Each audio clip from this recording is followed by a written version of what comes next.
While Pierre Poilievre was giving a speech in Parliament, he was standing in the foyer. He talked about how he had Melissa Lantsman behind him and Raquel Dancho behind him and other Conservative MPs out of the camera. While Pierre Poilievre was doing that, Greg Fergus, the ethics violating scumbag that he is, snuck back into the House floor and delivered this motion right here. This is insane. He's banned Pierre Poilievre from asking questions in the House, apparently. But I must interrupt him to make a statement. Indicated that during question period, the Leader of the Opposition had used language directed at the Minister of Foreign Affairs that was deemed to be unparliamentary. In fact, it was very similar in nature and language used earlier this year by a member who accused the Leader of the Opposition of pandering to an odious regime. At the time, that member was asked to withdraw that comment. I therefore asked yesterday that the Leader of Opposition do the same, namely to withdraw his comment at the earliest opportunity. To date, this has not happened. We will soon find ourselves at the time of day where the Leader of the Opposition normally undertakes one of his most important roles, namely leading off question period. Members will recall that when the Leader of the Opposition was himself the subject of unparliamentary language, to which I just referred, members of his caucus took great offense and made that perfectly clear to the chair occupant, who then very rightly insisted on a withdrawal. As such, I am sure members can appreciate that I must do the same in the present circumstances. Notre régime parlementaire repose. Our parliamentary system. Well, there you go. Depends on. So he'll be able to for themselves. Return to question period or ask questions tomorrow. The application of which has been entrusted to the Speaker and other chair occupants. But right now he can't, unless he apologizes. Who is in charge of enforcing parliamentary rules, has a corrosive effect on our discussions. I would call. All right, so my phone's blowing up here. He said he asked Pierre to withdraw his comment, otherwise he won't be able to ask questions today. This isn't permanent. He'll still be able to ask questions tomorrow, or he'll be able to ask them today if he withdraws. And with question period literally right around the corner, we're just going to have to wait and see how this plays out. So stay tuned, folks. Stay tuned. We're going to know in just a moment here. But holy smokes, like he actually did it. He did an official ruling to temporarily ban Pierre Poilievre from asking questions on the House floor. That's pretty corrupt. Oral questions. Oral questions. Questions Honorable Melissa Lantsman. $100 million Liberal scandal has paralyzed Parliament for a week. Mr. Speaker, you yourself ruled that the NDP Liberals have violated a House order to turn over evidence to the police for a criminal investigation into their corruption. They are defying your ruling, and they have grinded this place to a halt. The auditor said that there's $400 million tax dollars and 186 conflicts of interest in questions. Canadians can get accountability today if they hand over the documents to the police. So what's in those documents, and how bad is it? The Honourable Minister of Justice and Attorney General. Mr. Speaker, I want to start by noting the events in Vancouver yesterday at a protest. We unequivocally condemn those events and those actions. It is absolutely unacceptable to burn the Canadian flag and to chant "Death to Canada." It is also unacceptable to deny and celebrate the events of October 7th and to champion the acts of a terrorist group. Thank you, Mr. Speaker. Well, good job on the Liberals for actually acknowledging that. The honourable member. Yeah, they've had a whole year to talk about this. They've found the courage to condemn something in this House, but whatever is in those documents, back to the matter at hand that I asked about, must be really bad if they're willing to hide the corruption. Months ago, the Auditor General found that the Liberal appointees gave nearly $400 million tax dollars to their own companies, 186 conflict of interest. I'll ask again for the 7th day in a row, will the NDP Liberals end the cover-up, give proof to the police so we can get accountability for the corruption and get Parliament back to work? The Honourable Leader of the Government in the House of Commons. Mr. Speaker, I think it's important I read your ruling into the record because the Conservatives didn't hear it the first time. The Chair, that's you, Mr. Speaker, is of the view that it would be valuable to afford an opportunity for the concerns expressed by the RCMP as well as by the Auditor General to be addressed fully, and I would hope for a mutually satisfactory solution to be arrived at. I believe the best way for this to be achieved would be to follow the usual course for a prima facie question of privilege, that is a referral to the Standing Committee on Procedure and House Affairs. We're ready to send this matter to committee. When will the Conservatives do that? No. Every time it goes to committee, they block it. Just going to ask all members, please, not to take the floor unless they've been recognized by the chair. The honourable member from Thornhill. Mr. Speaker, the House Leader missed the part where you told them that they're holding this House in contempt. If there is nothing to hide in those documents, then they should be able to hand them over. $400 million to Liberal friends, 186 conflicts of interest from a government that knows really well what a conflict of interest is, all while a record number of Canadians can't afford to eat. How bad are these documents that they would hold this place up for 7 days, defying your order, and to hide the $400 million that they gave to their friends? The Honourable Leader of the Government in the House of Commons. Thank you, Mr. Speaker. We're ready for this matter to move on to the Procedure and House Affairs Committee, just as you ruled. The only Look at Chihuahua, not even paying attention. the Conservatives, they're trying to spin out of their own obstruction because they don't want this to go to committee, because what they will hear is expert after expert talking about the egregious abuse of power that the Conservatives are trying to do in this place to override the rights of Canadians. We're ready to move forward, Mr. Speaker. It's only the Conservatives that are afraid of a vote. No, every time it goes to committee, they block it. The Liberal government is violating a parliamentary order to hand over evidence to the RCMP. At issue is the Auditor General's findings that officials at SDTC broke conflict of interest laws 186 times and funneled $400 million of taxpayers' money into their own companies. All this at a time when Canadians can barely afford to eat or heat and house themselves. Now, by refusing to accept your ruling, they have effectively paralyzed Parliament, pushing aside all other work to address the housing crisis, the inflation crisis, and the crime crisis this government unleashed. Why not end the cover-up, hold the lawbreakers to account, and let Parliament get back to work? If they were truly working for Canadians, they would hand over those documents. Mr. Speaker, that member sat in your chair at one point, and I think he would have an interesting perspective if the opposition was not following his ruling as he is doing. I quote, and I repeat, what you said, Mr. Speaker, is I believe the best way for this to be achieved would be to follow the usual course of a prima facie question of privilege, that is, a referral to the Standing Committee on Procedure and House Affairs. The government is willing to do that. We're willing to vote in favour of it. The only party that is holding Parliament up are the Conservatives because they don't want the truth out there. Thank you, Mr. Speaker. Then ask the honourable member from South Shore St. Margaret's. Quite literally doesn't make any sense. Unless recognized. The honourable member. Order. The honourable member from Regina Capel.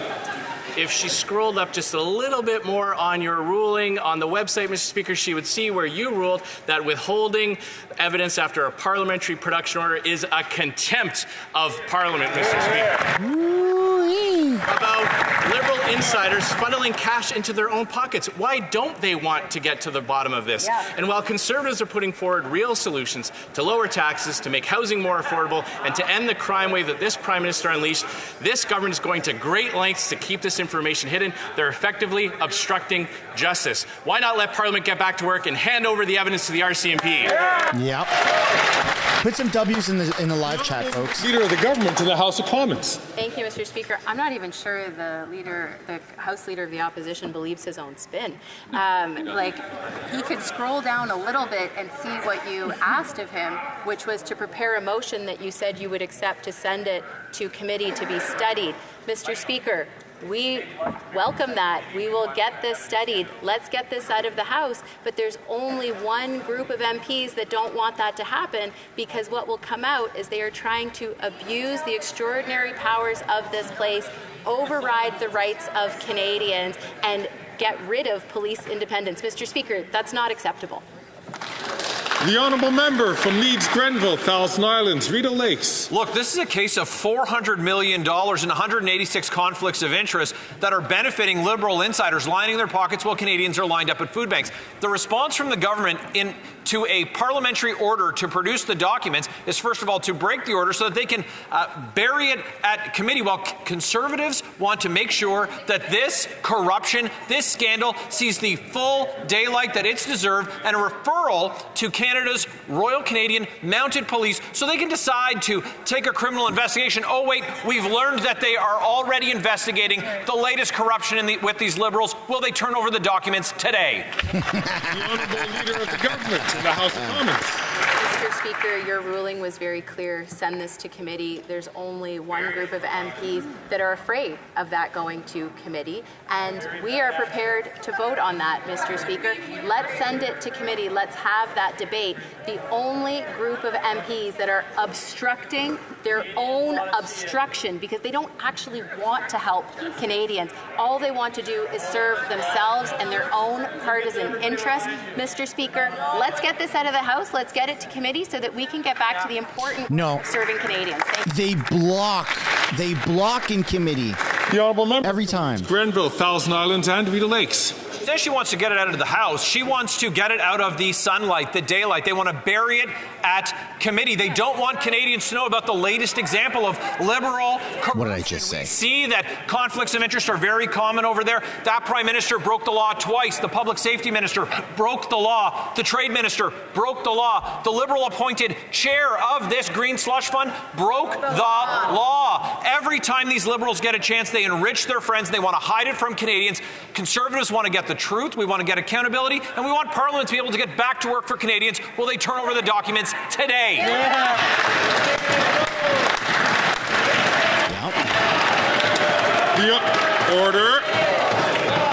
Order. No, you order. The honourable member from the Honourable Minister of Innovation.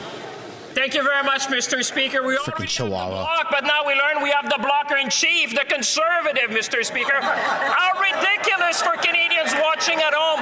They are blocking their own motion, Mr. Speaker. Can you imagine that? The Conservative are blocking their own motion. Mr. Speaker, we know the Conservative know how to count to 6, so let me explain to them. There's not been 1 report. There's not been 2 report. There's not been 3 report. There's been 4 independent report, Mr. Speaker, to go to the bottom of this, Mr. Speaker. We got to the bottom of this. Let's get back to work and then expect better from all of us.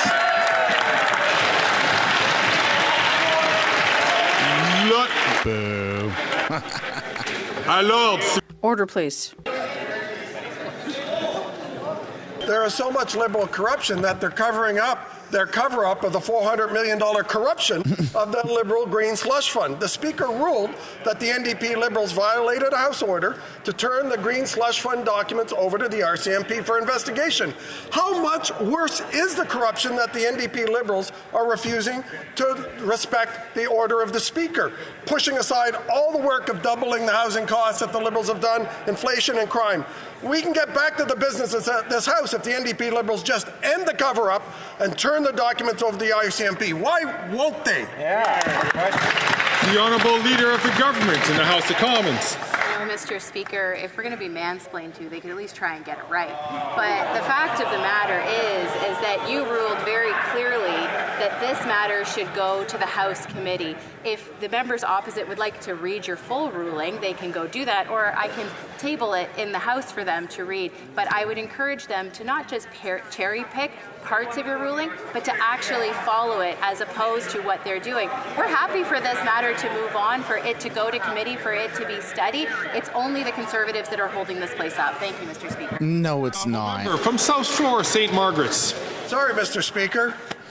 Every time I meet with a Liberal, I have to check for my wallet. And they just took $400 million of taxpayer money and funneled it to Liberals in the Green Slush Fund.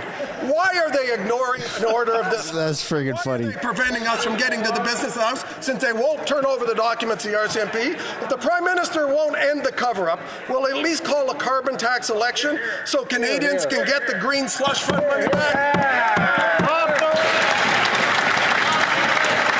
The The Honourable W's in the chat, man. That was the funniest zinger of the day. Every time I meet a conservative, I have to search for some semblance of reason.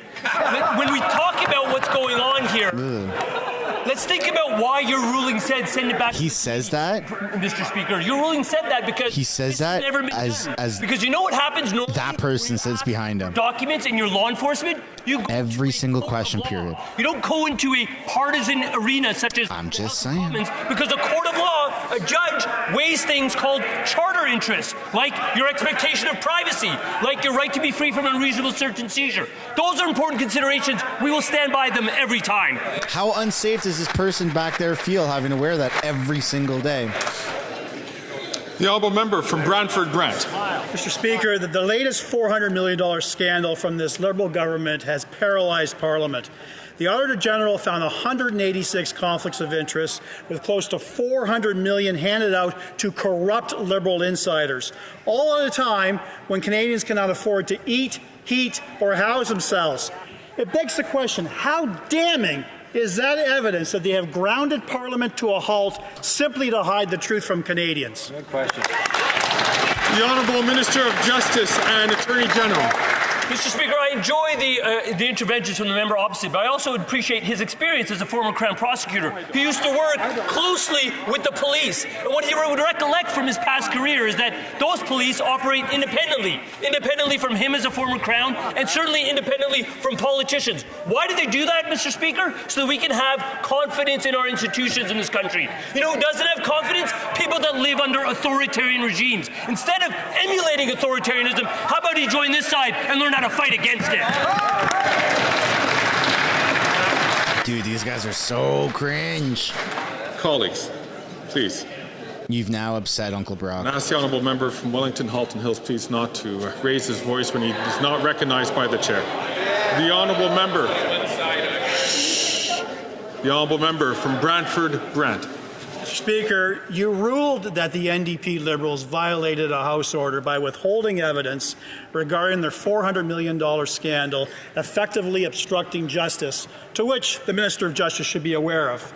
Their refusal to respect your ruling has paralyzed Parliament, pushing aside all our work to address the doubling of housing costs, food inflation, and the rise in crime and chaos. The time to end the cover-up is now. When will they hand over the documents so that we can get accountability for corruption and get Parliament back to work? Yeah. And hide your wallets. Of the government in the House of Commons. Mr. Speaker, your ruling was clear to send this matter to committee for further study. The Conservatives don't like that because they'll hear from experts like the former law clerk who says, in my humble opinion, it is an abuse of the powers for this House to use its power to demand and get documents from the government in order to transfer them to a third party that wouldn't otherwise receive them, or to compel the government to give documents to a third party. Mr. Speaker, expert after expert will tell them this is wrong. We are here to stand up for the rights of Canadians every single day. Thank you, Mr. Speaker. The right to burn Canadian flags and call death to other Canadians.